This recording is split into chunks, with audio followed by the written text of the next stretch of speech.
ওয়াশিংটনে white house সাংবাদিকদের নৈশভোজে গুলির শব্দ, নিরাপদে সরিয়ে নেওয়া হলো ট্রাম্পকে, সন্দেহভাজন বন্দুকধারী আটক।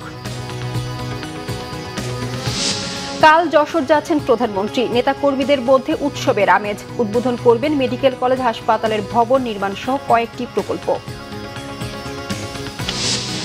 ঢাকা মহানগর ও দূরপাল্লার বাস ভাড়ার নতুন তালিকা প্রকাশ। রাজধানীতে সর্বনিম্ন ভাড়া 10 টাকা, কাটছে না জ্বালানি তেল, সংকটে ভোগান্তি। দেখছিলেন ক্রাউন সিমেন্ট সংবাদ শিরোনাম, এবার বিস্তারিত। শুরুতেই আন্তর্জাতিক প্রসঙ্গ। মার্কিন প্রেসিডেন্ট ডোনাল্ড ট্রাম্পের সাথে হোয়াইট হাউস সাংবাদিকদের নৈশভোজের সময় যুক্তরাষ্ট্রের ওয়াশিংটন ডিসির একটি হোটেলের বাইরে গুলির শব্দ শোনা গেছে। এই ঘটনার পর দেশটির প্রেসিডেন্ট ডোনাল্ড ট্রাম্প, মার্কিন ফার্স্ট লেডি মেলানিয়া ট্রাম্প ও মন্ত্রিসভার গুরুত্বপূর্ণ সদস্যদের দ্রুত নিরাপদে সরিয়ে নেওয়া হয়। স্থানীয় সময় শনিবার রাতে ওয়াশিংটন হিলটন হোটেলের বাইরে 7 থেকে 8 বার গুলির শব্দ শোনা যায়। বিকট শব্দের পর সিক্রেট সার্ভিসের সদস্যরা নৈশভোজের স্থানে অবস্থান নেন। এ সময় উপস্থিত অতিথিদের টেবিলের নিচে আশ্রয় নিতে দেখা যায়। এই ঘটনায় এক বন্দুকধারীকে আটক করেছে মার্কিন সিক্রেট এজেন্টরা।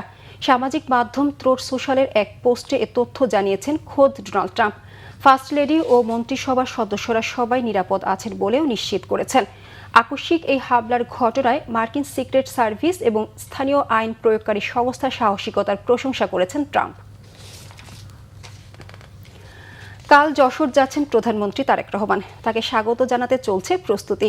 সফরে উলাশী খালের পুনঃখনন এবং যশোর মেডিকেল কলেজের 500 শয্যা হাসপাতালে ভবন নির্মাণ উদ্বোধন করবেন প্রধানমন্ত্রী। এবারের সফরে শিক্ষা, সংস্কৃতি ও ক্রীড়া প্রতিষ্ঠান যশোর ইনস্টিটিউট পাবলিক লাইব্রেরি পরিদর্শন করবেন প্রধানমন্ত্রী তারেক রহমান। এছাড়াও যশোর ঈদগাহে জেলা বিএনপির আয়োজনে জনসভায় যোগ দেবেন তিনি। প্রধানমন্ত্রীর আগমনকে স্মরণীয় করে রাখতে এবং সমাবেশ সফল করতে জেলা বিএনপির উদ্যোগে চলছে ব্যাপক কর্মযজ্ঞ। জেলা জুড়ে সভা, মিছিল, লিফলেট বিতরণ সহ নানা কর্মসূচির আয়োজন করেছেন নেতাকর্মীরা। সমাবেশস্থল ঈদগাহ ময়দান ও এর আশপাশের এলাকায় লক্ষাধিক মানুষের সমাগম ঘটবে বলে প্রত্যাশা স্থানীয় নেতাদের। জ্বালানি তেলের দাম বাড়ায় পরিবহন ভাড়াও বাড়ানো হয়েছে। শনিবার রাতে ঢাকা ও চট্টগ্রাম মহানগর এবং ঢাকার আশপাশের জেলার সঙ্গে আন্তঃজেলা ও দূরপাল্লার বাস ভাড়ার তালিকা প্রকাশ করেছে বাংলাদেশ সড়ক পরিবহন কর্তৃপক্ষ। নতুন তালিকা অনুযায়ী রাজধানীতে সর্বনিম্ন ভাড়া 10 টাকা নির্ধারণ করা হয়েছে। একই সঙ্গে ঢাকা ও চট্টগ্রাম রুটেও পূর্ণ নির্ধারিত ভাড়ার তালিকা প্রকাশ করেছে বিআরটিএ। নতুন তালিকা অনুযায়ী ঢাকা চট্টগ্রামের 51 আসনের বাস ভাড়া নির্ধারণ করা হয়েছে 552 টাকা এবং 40 আসনের ভাড়া 704 টাকা। ঢাকা কক্সবাজার রুটে 51 আসনের ভাড়া 900 টাকা এবং 40 আসনের ভাড়া 1147 টাকা। এদিকে ঢাকার সায়েদাবাদ থেকে সিলেট রুটে 51 সিটের ভাড়া 580 টাকা এবং 40 আসনের ভাড়া 740 টাকা নির্ধারণ করা হয়েছে। প্রকাশিত নতুন এই তালিকা অনুযায়ী সায়েদাবাদ থেকে বরিশাল রুটে 51 আসনের বাস ভাড়া 464 টাকা ও 40 আসনের ভাড়া নির্ধারণ করা হয়েছে 592 টাকা।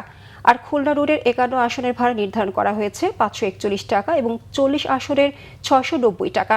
তবে গ্যাস চালিত বাসের ক্ষেত্রে নতুন ভাড়া কার্যকর হবে না বলে জানিয়েছে বিআরটিএ। রাজধানীতে জ্বালানি তেলের সরবরাহ এখনও স্বাভাবিক হয়নি। রাজধানীর অনেক পাম্পে জ্বালানি তেলের জন্য এখনও দীর্ঘ লাইন। ঘন্টার পর ঘন্টা দাঁড়িয়ে ফুয়েল সংগ্রহ করছেন ক্রেতারা। দিনের 5 থেকে 6 ঘন্টা নষ্ট হচ্ছে জ্বালানি তেল পেতে। এদিকে সরবরাহ না থাকায় বন্ধ রয়েছে অনেক পাম্প। ভোগান্তির শেষ কবে বলতে পারছে না কেউই। তবে সব পাম্প চালু থাকলে এই লাইন কমে আসবে মনে করছেন পাম্প কর্তৃপক্ষ। দ্রুতই সমস্যা সমাধান হবে বলে আশাবাদী অনেকে। ঝালকাঠিতে 2 বছর ধরে কার্যক্রম বন্ধ রয়েছে জ্বালানি তেল সরবরাহকারী যমুনা ডিপোর, যেখানে অবিকৃত পড়ে আছে 75,000 লিটার ডিজেল। দেশের তেল সংকটের এই পরিস্থিতিতে যা বেশ সহায়ক হিসেবে কাজ করত, কিন্তু কর্তৃপক্ষের অবহেলায় দক্ষিণাঞ্চলের একমাত্র ভাসমান এই বার্জ ডিপোটি কোনো কাজে আসছে না। ঝালকাঠি প্রতিনিধি মোহাম্মদ মাসুদুল আলমের পাঠানো তথ্য ছবিতে দেখুন ডেস্ক রিপোর্ট। দক্ষিণাঞ্চলের জেলা ঝালকাঠির যমুনা অয়েল কোম্পানির বার্জ ডিপোর বর্তমান অবস্থার ছবি। যে 3টি ডিপো থেকে ঝালকাঠি, বরিশাল ও ভোলা সহ বিভাগের 6 জেলার সাথে শরীয়তপুর, মাদারীপুরে জ্বালানি তেল সরবরাহ হয়, তার মধ্যে যমুনা অয়েল কোম্পানির এই বার্জ ডিপো একটি। কার্যক্রম বন্ধ হওয়ার আগে দক্ষিণাঞ্চলের একমাত্র ভাসমান এই ডিপো থেকে প্রতি মাসে 3.5 থেকে 4 লাখ লিটার ডিজেল সরবরাহ হতো, যা প্রতিষ্ঠানটির নির্ধারিত ডিলারদের মাধ্যমে নৌপথে যেত জেলার বিভিন্ন হাটবাজার ও পার্শ্ববর্তী জেলাগুলোতে। দীর্ঘদিন ধরে এটি বন্ধ থাকায় ভোগান্তিতে পড়েছেন এসব এলাকার কয়েক হাজার গ্রাহক। বিশেষ করে এই সংকটের সময়ে এর মাত্রা বেড়েছে কয়েক গুণ। এদিকে ডিপোটি দ্রুত আবার চালুর পাশাপাশি অবিকৃত পড়ে থাকা বিপুল পরিমাণ ডিজেল পরীক্ষা করে ব্যবহারযোগ্য হলে গ্রাহকদের মধ্যে বিক্রির দাবি ডিপোর কর্মীদের। যমুনা ডিপোটা আজকে 2 বছর থেকে এখানে বন্ধ থাকার কারণে সাময়িকভাবে ক্ষতিগ্রস্ত হয়েছে সবাই। তৈল তো আর কাঁচা মাল না যে পচে যাবে, ওটা যত দিন খুশি তারা সংরক্ষণ করে রাখতে পারে। তারা যদি আমাদের মতো ডিস্ট্রিবিউটরের মাধ্যমে যদি তেলটা সরবরাহ করে দেয় তাহলে আমরা আসলে উপকৃত হব। এই সংকটে আমরা সরকারের সুষ্ঠু তদন্তের মাধ্যমে এইটা যেন ব্যবহার উপযোগী হয়, এটা আমরা দাবি জানাই। এখানে কিছু তেল আছে যেটা আছে ডেটেবল তেল, বিক্রয়যোগ্য না। এটা রিফাইনিং করার জন্য বাট সাইড গিয়েছিল খুলনাতে, ওইখান থেকে তেল কিছু ট্রান্সফার করা হয়েছে, মানে ডেটেবল তেল। এদিকে দ্রুত ডিপোটির কার্যক্রম চালুর আশ্বাস দিলেন ঝালকাঠি যমুনা ডিপো ইনচার্জ। মোবাইলে জানান, নতুন তেল এলে আগের ডিজেলের সঙ্গে বিক্রি করা হবে।